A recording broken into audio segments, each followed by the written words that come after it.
A paz do Senhor Jesus, estamos iniciando mais um Instantes Finais e eu quero agradecer a você por sua audiência, a você que diariamente assiste ao nosso programa, a você que gosta de estudar as profecias bíblicas, os eventos escatológicos e principalmente o livro do Apocalipse. Que Deus te abençoe, que a sua família também seja abençoada e as bênçãos de Deus continuem sendo derramadas sobre você e a sua família. Lembrando que você pode assistir a nossa programação pela TV ou pelo YouTube em dois canais diferentes, Rede Brasil Oficial e IEADP Oficial, ou pelo site www.iadpeplay.org.br. E se você quer entrar em contato conosco, enviar sua pergunta, sua mensagem, anote aí o número do WhatsApp, 994661010. Se você está assistindo ao nosso programa diariamente, você sabe que nós estamos estudando o livro do Apocalipse. Nós já estudamos 10 capítulos e a partir de hoje nós vamos iniciar o estudo do capítulo 11. Já estamos aí mais ou menos no meio do livro, né? Já que o livro tem 22 capítulos. E antes de nós darmos início ao estudo do capítulo 11, nós vamos recapitular, vamos relembrar o que foi que vimos nos programas anteriores. Vamos relembrar para reforçar o aprendizado? Muito bem, essa imagem aí nos dá uma visão panorâmica do livro do Apocalipse. É uma imagem que foi preparada exclusivamente pela equipe de artes aqui da Rede Brasil. Você não vai encontrar em lugar nenhum essa imagem, tá? No capítulo 1 você vai ver aí a visão do Cristo glorificado, quando Jesus apareceu a João lá na ilha de Patmos, aparece aí entre os 7 castiçais. Capítulos 2 e 3 são as 7 cartas enviadas às 7 igrejas da Ásia.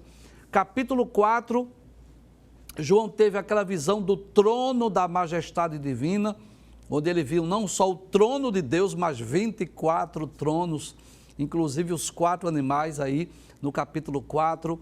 Capítulo de número 5, aquela visão do livro selado com 7 selos, que ninguém era digno de abrir o livro, nem de desatar seus selos, nem de olhar para ele. João chorava muito, mas ouviu uma voz dizendo assim: não chores, eis aqui o leão da tribo de Judá, a raiz de Davi, que venceu para abrir o livro e desatar os seus 7 selos.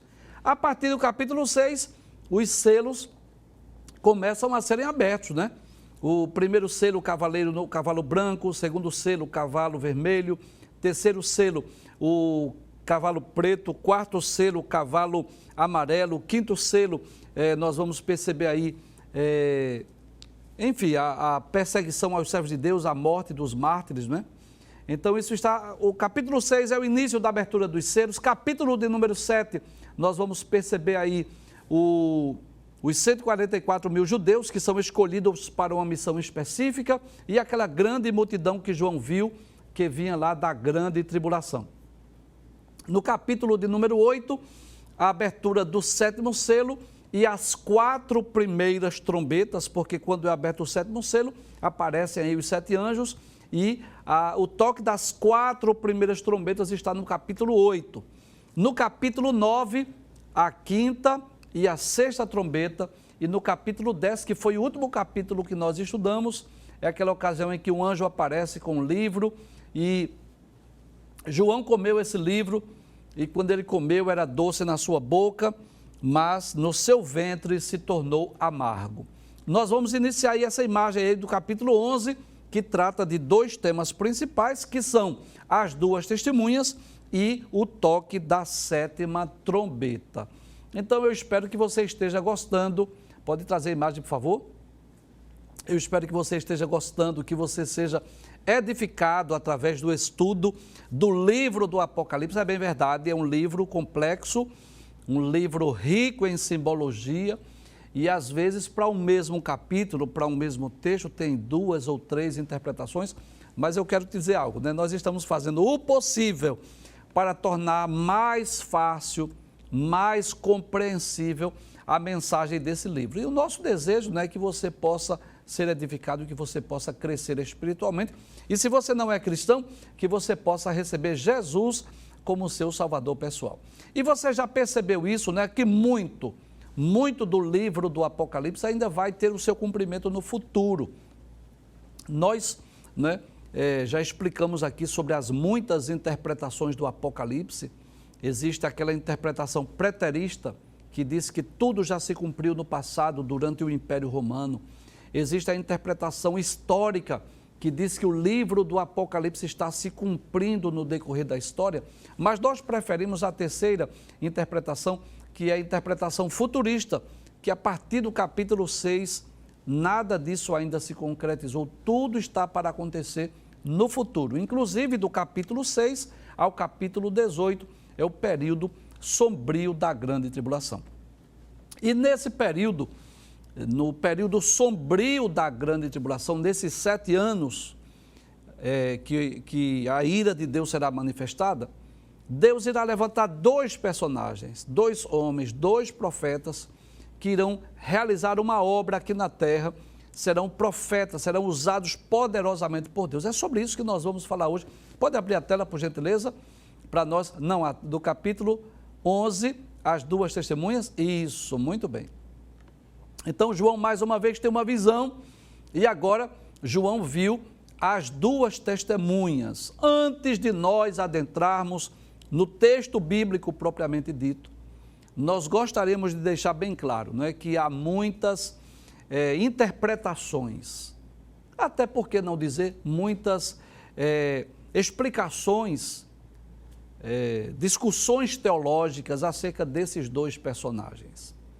Há quem acredite que seja Enoque e Elias, há quem acredite que seja Moisés e Elias, mas nós preferimos não dar nome a esses personagens. Pode trazer a tela, por favor? Isso.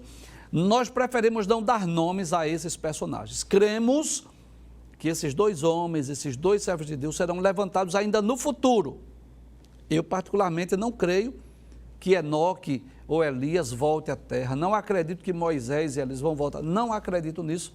Acredito sim que estes 2 personagens serão levantados ainda no futuro. Agora, claro, lendo o texto bíblico, nós vamos perceber que há muita semelhança do ministério profético destes 2 homens, desses 2 servos de Deus, com o ministério profético de Enoque, o ministério profético, de Elias, com o ministério de Moisés. Então, e pelo fato de Enoque ainda não ter morrido, né, foi levado ao céu, foi trasladado, então há quem acredite que seja Enoque e Elias por conta disso, porque eles não morreram, foram levados ao céu.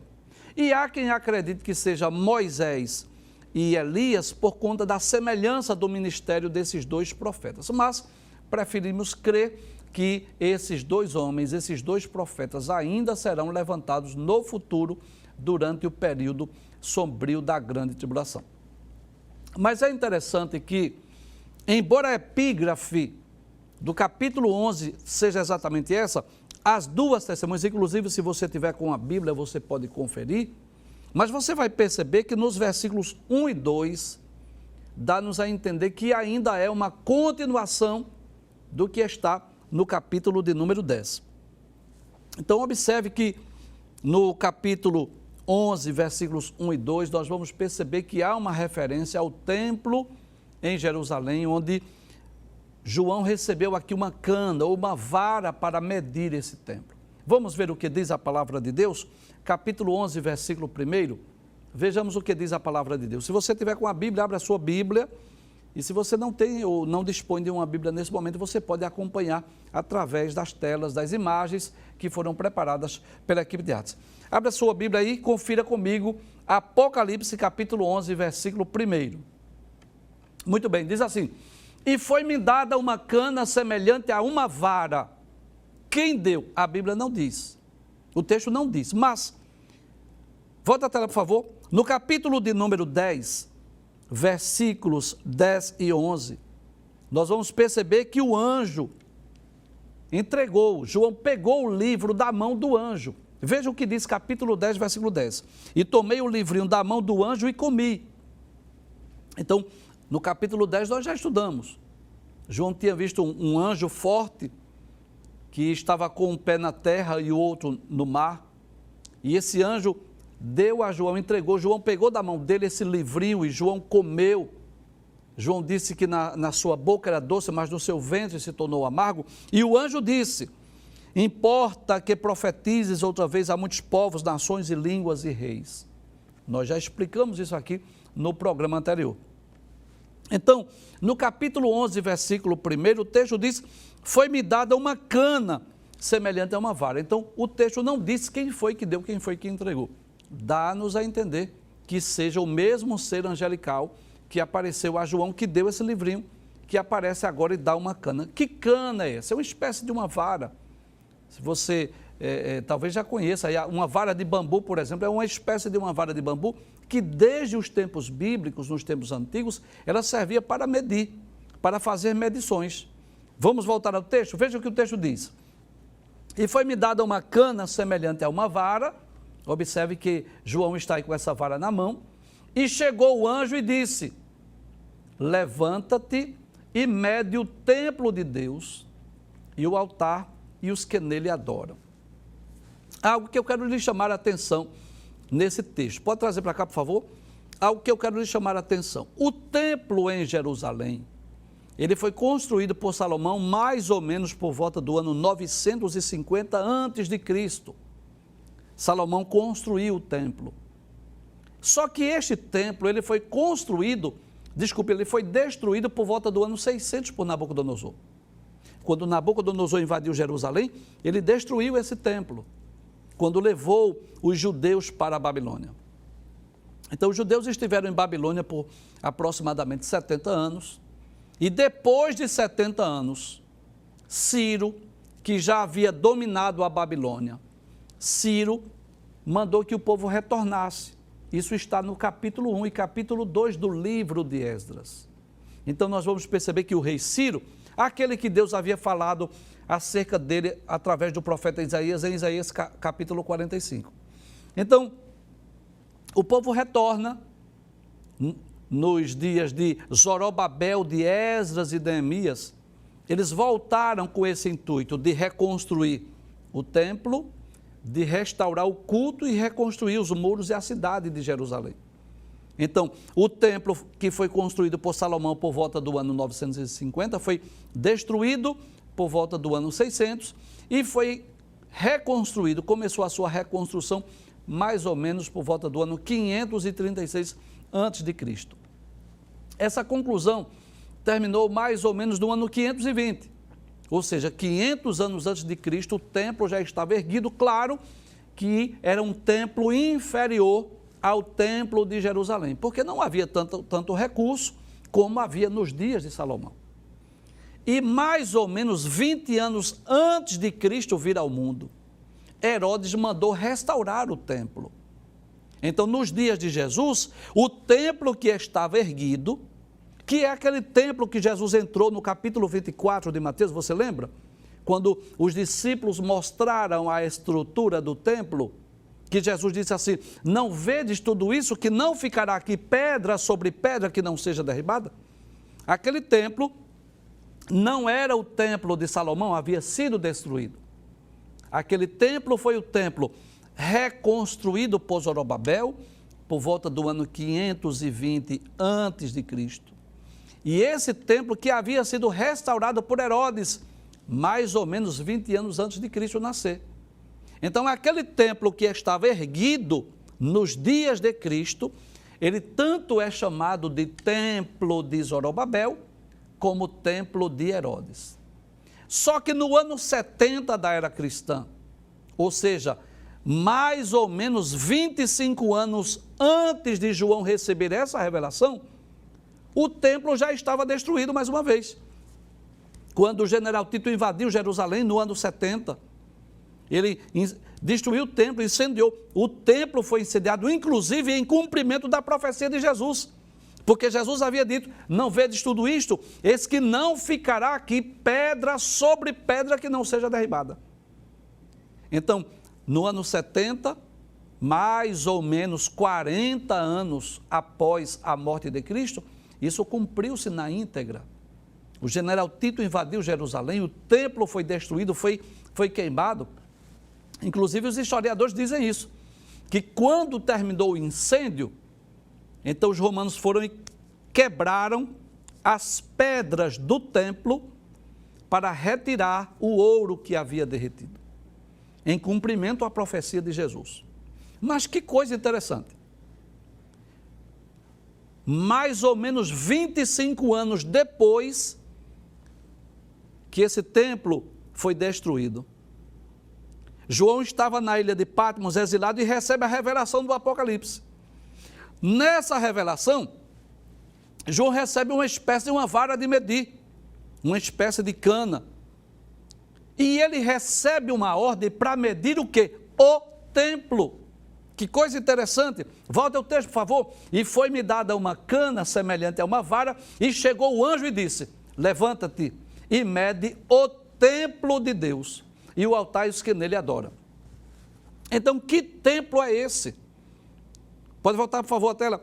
Que templo é esse que o templo de Jerusalém já havia sido destruído há cerca de 25 anos? Com certeza isso é profético. Com certeza isso é escatológico. Isso está falando do templo de Jerusalém que estará erguido no futuro. Nós não sabemos quando. Nós não podemos dizer quando esse templo será restaurado ou reconstruído, mas podemos dizer com convicção que o templo de Jerusalém, ele será reconstruído. Eu gostaria de ler 2 textos, um deles está lá no livro de Daniel, capítulo de número 9, versículo de número 27, que é exatamente a profecia das 70 semanas, que nós já explicamos aqui em outras ocasiões, no capítulo 9, versículo de número 27, onde a palavra de Deus diz assim: e ele firmará um concerto com muitos por uma semana. Ele quem? O anticristo, o príncipe que há de vir. E na metade da semana fará cessar o sacrifício e a oferta de manjares. Que coisa interessante. Então, observe que Daniel, por volta do ano 600 antes de Cristo, mais ou menos 700 anos antes do livro do Apocalipse ser escrito, ele estava profetizando. E ele diz que esse príncipe que há de vir no futuro, isso é o anjo dizendo a Daniel, Daniel resistiu, mas foi o anjo que trouxe essa revelação. No futuro o anticristo vai fazer um pacto, uma aliança com muitos por uma semana, que é a 70ª semana de Daniel. E na metade da semana fará cessar as ofertas de manjar e os sacrifícios. E com certeza, tanto Daniel, capítulo 9, versículo 27, quanto esse texto de Apocalipse, capítulo 11, versículo 1, está se referindo ao templo que será reconstruído no futuro. Inclusive, nós podemos ler lá no capítulo 24 do Evangelho escrito por Mateus, no versículo de número 15, Jesus faz menção à profecia de Daniel. Jesus diz assim: quando, pois, virdes que a abominação da desolação que falou o profeta Daniel está no lugar santo, então Jesus estava falando exatamente sobre esse momento em que o anticristo irá entrar no templo em Jerusalém, irá profanar. Tudo nos leva a crer, os historiadores assim dizem, os teólogos, que assim como Antíoco Epifânio, que era um dos descendentes dos generais de Alexandre, que dominou o mundo depois da morte de Alexandre, depois do Império Grego, antes do Império Romano, assim como Antíoco Epifânio, ele ofereceu uma porca lá no templo em Jerusalém para profanar o templo, tudo nos leva a crer que o anticristo também irá profanar o templo de Jerusalém no futuro.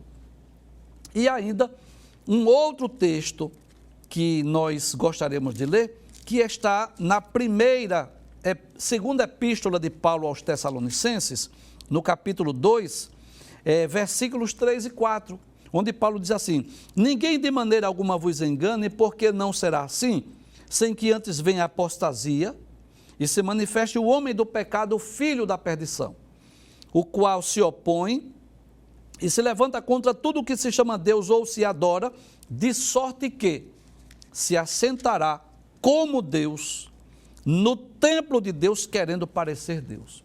Então nós não temos dúvida alguma, pela profecia de Daniel, pela palavra de Jesus em Mateus 24, 15, pelas palavras do apóstolo Paulo em 2 aos Tessalonicenses capítulo 2 e pela revelação do Apocalipse, que o templo de Jerusalém será reconstruído mais uma vez. Quando será? Não podemos dizer ao certo, mas hoje nós sabemos disso. que naquela área onde outrora estava o templo, existe uma mesquita muçulmana.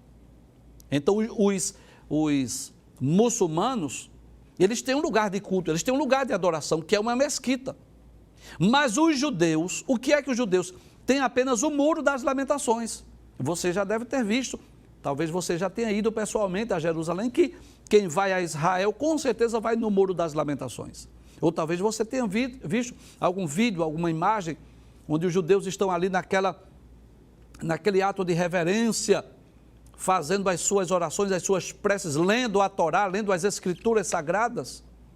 Então, por enquanto, os judeus têm apenas um muro. Mas no futuro, que eu não sei dizer quando, haverá um templo erguido e nós não temos dúvida disso. Vamos voltar ao texto, mais uma vez, capítulo 11, versículo 1. Então, quando foi dada essa cana, semelhante a uma vara a João, tudo indica que foi o próprio anjo que deu. Chegou o anjo e disse: levanta-te e mede o templo de Deus e o altar e os que nele adoram. O que é que aprendemos? No futuro, o templo estará erguido e as pessoas, os judeus, estarão ali adorando a Deus no templo em Jerusalém. Vejamos o que diz o versículo 2. Versículo 2, aí diz: o anjo disse a João: e deixa o átrio que está fora do templo e não meças. Pode trazer a tela, por gentileza. Então veja, a ordem foi essa: você vai medir o templo, mas você não vai medir o átrio, a parte externa você não vai medir. Que coisa interessante. Porque não nos é revelada aqui a medida do templo. O objetivo para João medir não significa aqui descrever as dimensões do templo, porque o texto não diz isso. O que dá-nos a entender é que essa medição, este ato de medir o templo, será uma espécie de medir para preservar. Deus irá preservar o templo em Jerusalém, embora aqui a parte externa, chamada de átrio, ou pátio, como está no texto, versículo 2, deixa o átrio que está, o pátio que está do lado de fora, será entregue às nações. O que leva-nos a entender é que este templo que será erguido no futuro, durante o período sombrio da grande tribulação, ele foi medido por João, dá-nos a entender uma preservação. É como se Deus dissesse assim: nós vamos medir, você vai medir aqui, mas não é para simplesmente dizer as dimensões, mas para preservar, embora que a parte externa do átrio, ou pátio do templo, será entregue às nações. Veja o que o texto diz. Ele diz: e deixa o átrio que está fora do templo e não o meças, porque foi dado às nações. E pisarão a cidade santa por 42 meses. Então, se você fizer um cálculo, pode voltar o texto, por favor, sim? Se você fizer um cálculo, você vai perceber que 42 meses é exatamente o período de 3 anos e meio. Então, nós vamos perceber que a grande tribulação, nós já estudamos isso aqui em outros programas, a grande tribulação é um período de 7 anos, que é dividido em 2 períodos de 3 anos e meio. Na profecia de Daniel, capítulo 9, versículos 24 a 27, nós vamos perceber isso. O anjo disse a Daniel: 70 semanas estão destinadas sobre o teu povo e sobre a tua cidade. Aí ele diz que são 7 semanas, depois 62 semanas. Ou seja, 69. Então, na 70ª semana, que é exatamente a semana da grande tribulação, ele está dividido em 2 períodos de 3 anos e meio, como nós já lemos em Daniel capítulo 9, versículo 27. E ele quem o príncipe que há de vir, fará um concerto com muitos por 1 semana, ou seja, por 7 anos. E na metade da semana, ele fará cessar o sacrifício e as ofertas de manjares. Como nós interpretamos isso? Tudo é tribulação durante os 7 anos. Mas a segunda metade será um período de dores, de sofrimentos mais intensos. Por quê? Porque na primeira metade da grande tribulação, o povo judeu apoiará o anticristo. O anticristo será reconhecido pelo povo judeu como o Messias, como o Salvador do mundo. Mas na metade da semana, conforme Daniel 9, 27, conforme Mateus capítulo 24, versículo 15, como nós já lemos, ele vai cessar as ofertas. Ele vai cessar o sacrifício, as ofertas de manjares. E diz o texto bíblico que sobre a asa das abominações virá o assolador. Então é nesse período, nessa ocasião, na segunda metade, que o anticristo vai partir de encontro a Jerusalém com o intuito de destruir o povo judeu, com o intuito de exterminar a cidade de Jerusalém. Observe o que diz lá em Daniel, capítulo 7, versículo 25. Daniel, capítulo 7, versículo 25, fala também sobre este período. Se você dispõe de uma Bíblia, abra a sua Bíblia, confira comigo, capítulo 7, versículo 25, diz assim: e proferirá palavras contra o Altíssimo. Isto é uma profecia acerca do anticristo, o homem do pecado, o filho da perdição. E destruirá os santos do Altíssimo. Por que destruirá? Porque ele vai fazer guerra aos servos de Deus. Ele vai lutar contra o povo judeu, contra os servos de Deus que estiverem na terra durante a grande tribulação. E cuidará em mudar os tempos e a lei. E eles serão entregues nas suas mãos por um tempo e tempos e metade de um tempo. Então, isso aqui é uma referência também a 3 anos e meio, a essa segunda metade da grande tribulação. Tempo é 1 ano, tempos mais 2 anos e metade de um tempo, meio ano. Então, 3 anos e meio que vai se adequar com essa profecia de Apocalipse, capítulo 11, versículo 2, que fala sobre 42 meses. Ainda em Daniel, capítulo 9, versículo 27, vamos ler mais uma vez. Daniel, capítulo 9, 27 diz: e ele firmará um concerto com muitos por 1 semana, que são 7 anos, e na metade da semana, ou seja, quando se cumprirem 3 anos e meio, ele fará cessar o sacrifício e a oferta de manjares. E sobre a asa das abominações virá o assolador.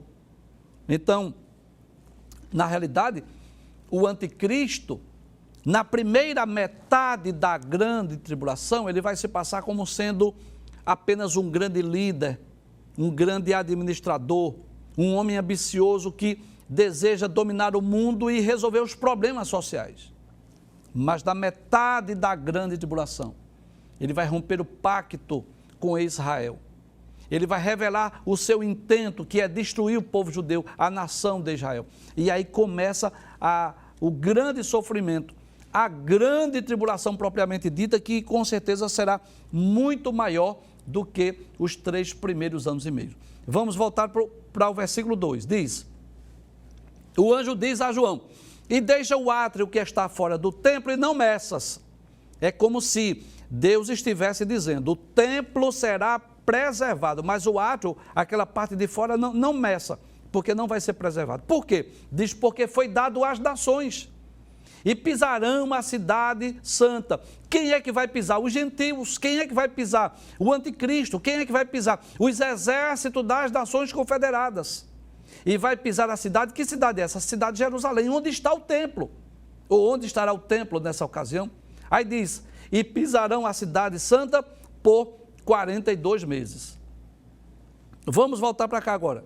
Então, observe que é nesse período futuro, durante a grande tribulação, quando o templo de Jerusalém já estiver erguido, quando a cidade santa começar a ser pisada pelos gentios, pelas nações gentílicas, lideradas pelo anticristo, é nesse período que Deus vai levantar essas 2 testemunhas. Veja o que diz o versículo 3, passe o texto, por gentileza. Aí diz: e darei poder às minhas 2 testemunhas, e profetizarão por quanto tempo? Que coisa interessante. Por 1260 dias, vestidas de pano de saco. Então, observe que coisa interessante. O versículo 2 vai falar de 42 meses, que são 3 anos e meio. E o versículo 3 fala de 1260 dias, que se você dividir esse período por 30, que é o tempo de um mês profético, você vai perceber que dá exatamente 42 meses ou 3 anos e meio. Então, essas 2 testemunhas, esses 2 servos de Deus, esses 2 profetas serão levantados nesse período. Há quem acredite que essas duas testemunhas serão levantadas na primeira metade da grande tribulação. Mas eu prefiro crer que ela será levantada, essas duas testemunhas serão levantadas na segunda metade, depois que o anticristo romper o pacto com o povo judeu e vice-versa, depois que os judeus romperem o pacto com o anticristo. Nesse período que Jerusalém estiver sendo pisada pelos exércitos das nações confederadas, é nesse período que Deus vai levantar essas duas testemunhas. Então, muita especulação tem surgido. Há quem diga que seja Enoque e Elias. Por quê? Baseado em Hebreus capítulo 9, versículo 27. E o que é que diz Hebreus capítulo 9, versículo 27? Que está ordenado aos homens morrer uma vez, vindo depois disso o juízo. Então, alguns teólogos dizem isso. Se está ordenado aos homens morrer uma vez, e Enoque e Elias, ou Elias e Enoque, não morreram, eles terão que voltar à terra para morrer. Bem, é claro que para Deus não existe impossível, e se Deus quiser, é claro que Deus pode trazer mais uma vez Enoque e Elias para que eles sejam essas duas testemunhas. Eu não posso duvidar do poder de Deus, mas eu não creio nisso. Porque a palavra de Deus nos diz que Enoque foi trasladado para não ver a morte. Então, aqueles dois homens, aqueles dois servos de Deus que representam a igreja, em que sentido? No sentido de serem trasladados. Foram homens que agradaram a Deus, o seu testemunho de vida agradaram a Deus. Vamos ver capítulo 5 do livro de Gênesis. Capítulo de número 5 do livro de Gênesis, lá no versículo 22 a 24 diz: E andou Enoque com Deus, depois que gerou a Metusalém 300 anos e gerou filhos e filhas, e foram todos os dias de Enoque 365 anos. E andou Enoque com Deus e não se viu mais, porquanto Deus para si o tomou. Então Deus tomou Enoque para si. Na Epístola aos Hebreus, capítulo 11, na galeria dos heróis da fé, diz no versículo de número 5, pela fé Enoque foi trasladado para não ver a morte, e não foi achado porque Deus o trasladara, visto como antes da sua trasladação alcançou o testemunho de que agradara a Deus. Então, se Deus tomou para si Enoque, se Deus tomou para si Elias, que foram levados ao céu, eu particularmente não acredito que eles vão retornar à terra. Não acredito nisso. Há quem diga também, se lermos, nós vamos dar continuidade a esse texto no próximo programa, e nós vamos ver que há muita semelhança do ministério profético do ministério profético de Elias e do ministério de Moisés. Há muita semelhança, os milagres que Deus fez através de Moisés e Elias são muito semelhantes aos milagres que Deus irá realizar no futuro através dessas duas testemunhas. Mas eu não creio, não acredito que seja Moisés e Elias. Acredito sim que são dois homens, dois profetas, dois servos de Deus. Tudo leva a crer que são dois judeus que serão levantados por Deus no futuro para se opor ao anticristo, para se opor ao falso profeta, para dizer às pessoas que não aceitem a religião imposta pelo falso profeta, que não aceitem o plano de governo do anticristo, que não recebam o 666, que tudo nos leva a crer que seja uma espécie de um chip. Essas duas testemunhas farão isso. Por essa razão, essas duas testemunhas serão mortas, serão perseguidas e os homens vão até comemorar a sua morte. Diz o versículo 3, pode passar por gentileza, versículo de número 3. Diz, e darei poder às minhas duas testemunhas. Então elas receberão poder, autoridade de Deus, vão fazer milagres, vão fazer coisas extraordinárias, vão fazer com que caia fogo do céu, vão matar os seus inimigos e vão profetizar por esse período. Que período? 1260 dias, que é exatamente o período de aproximadamente 3 anos e meio. E como elas estarão vestidas? De pano de saco. Então, nas páginas da Bíblia, pode trazer, por favor, esse vestir-se de saco fala de tristeza, fala de arrependimento, quando é o caso, que não é o caso que se aplica a essas duas testemunhas, mas de indignação também. Então, tudo nos leva a crer que esse pano de saco que eles estarão vestidos é exatamente sobre essa sua tristeza, sobre a sua indignação no mundo contra o anticristo, contra a religião que será imposta pelo falso profeta. Veja o que diz o versículo 4, que é o último versículo que nós vamos estudar hoje, amanhã daremos continuidade. Aí diz: estas são as duas oliveiras e os dois castiçais que estão diante do Deus da terra. Então, a oliveira aí, que é uma planta, uma árvore muito conhecida nas páginas da Bíblia, muito de grande importância, de um grande significado para o povo judeu, porque das oliveiras se extraía a azeitona, de onde se fazia o azeite. Traz para cá, por gentileza. Então, o azeite nas páginas da Bíblia, para o povo judeu, ele tinha vários significados, ele era usado de várias formas diferentes, claro, de acordo com os materiais que fossem feitos. O azeite servia de alimento, o azeite servia de medicamento, mas o azeite servia também de combustível. Então, das oliveiras, eles tiravam a azeitona, eles faziam o azeite, que tinha esses vários, vamos dizer assim, essas várias utilidades para o povo judeu. Alimento, medicamento ou mesmo para combustível. E uma das principais simbologias na Bíblia do azeite é de combustível. Observe que o texto diz que são duas oliveiras e dois castiçais. Abre a tela mais uma vez, veja aí esses castiçais. Então, esse castiçal, que era aquela peça que estava presente lá no tabernáculo, e nessas canas deste castiçal era colocado o azeite, que era uma espécie de um candeeiro, vamos dizer assim, numa linguagem bem nordestina, uma espécie de um candeeiro com essas lâmpadas, com essas velas assim. Para quê? Para iluminar. Qual é o sentido profético dessa palavra, dessa profecia, desse texto? Que essas duas oliveiras representam exatamente os dois servos de Deus, os dois homens que Deus vai levantar no futuro. E diz que são oliveiras e são castiçais, por quê? Porque fala da ação do Espírito Santo, do poder do Espírito Santo, das características do ministério desses dois homens.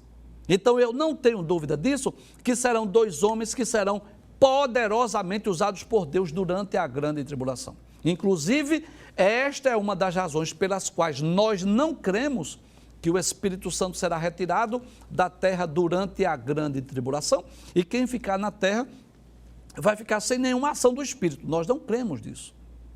Cremos sim que o Espírito Santo estará no céu com a igreja, com os salvos, porque o Espírito Santo é onipresente, mas estará atuando aqui na terra. Então, estará atuando através dos 144 mil que vão pregar o Evangelho, vai atuar através dessas duas testemunhas, desses dois servos de Deus que estarão fazendo milagres, coisas extraordinárias aqui na terra, a ponto de dar até coragem ou ousadia para os crentes serem martirizados, enfrentarem até a morte, se for preciso, durante o período da grande tribulação.